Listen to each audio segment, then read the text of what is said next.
So my name is Cody Johnson. I'm Director of Operations for UIC Science. We are a subsidiary of the Utqiagvik Inupiat Corporation, which is the native corporation for the village of Utqiagvik, the farthest north community in the United States. What we really are there for is to facilitate science in the Arctic. We have a base of operations with state-of-the-art research laboratories, when we have science support infrastructure to provide housing, to provide vehicle support. We have local guides that can take people out on the sea ice, across the tundra. We can maintain and support instrumentation, so we have a lot of people that we work with that have instruments up on our facilities that need to be calibrated or maintained year-round. Very expensive to travel to Utqiagvik, and so we can really provide a one-stop shop for research support in questions relating to the Arctic and climate. What really excites me is just learning all the different types of science, the different disciplines that can really base out of one location and ask very big questions. What really excites me is just the diversity and seeing how different researchers can interact, and we provide a hub for different groups from all over the world to meet, to interact, and then see how those different disciplines can learn and grow from each other. The major challenge, I think, is just the cost of working in the Arctic is expensive compared to other locations. It's remote. The environment is very extreme. Many communities and many locations are fly-in only, or they're accessible only in the wintertime via an ice road. So logistically, it becomes very challenging to work in the Arctic.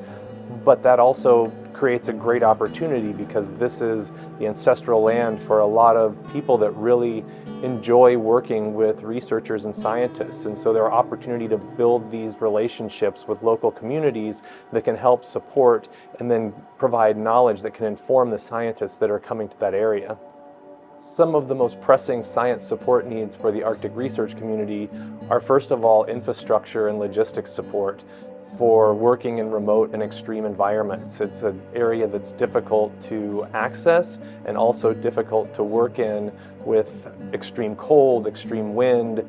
And so providing some baseline support and infrastructure is essential for research to be conducted in the Arctic. There are research hubs, and we certainly are a research hub in the village of Utqiagvik, but it does create a situation where research goes where the support systems are, but maybe not where the most appropriate location for the questions are. And so having a broader infrastructure throughout remote Alaska or other Arctic environments to provide support for researchers. Recommendations that I would have for researchers wanting to work with local communities would be to build relationships early and spend time working on those relationships well in advance of even beginning field work. The recognition and acknowledgement that even in very remote parts of Alaska, they're still on ancestral lands of people who have been there for millennia, and understanding the cultural complexities and the history of the people on those lands is essential. And the advice that I would have is really spend the time and do the research of where you're going and who should be contacted and reached out to build that relationship before you show up with a funded grant to start doing field work in a location.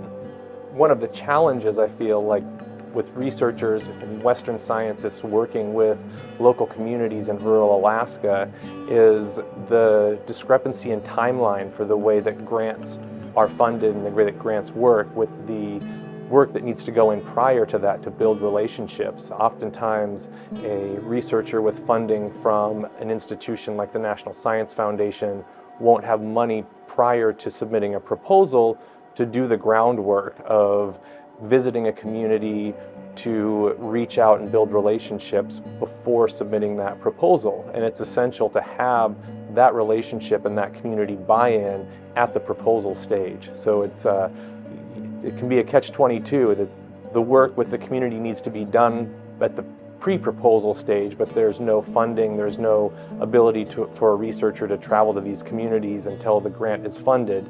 But once the grant is funded, you haven't done the work prior that needs to be done with the community. So I think that that's a big challenge with the way that federal agencies fund research grants in rural Alaska and the way that the communities who are the traditional knowledge holders and people who have lived on these ancestral lands need to be engaged with very early on in the process.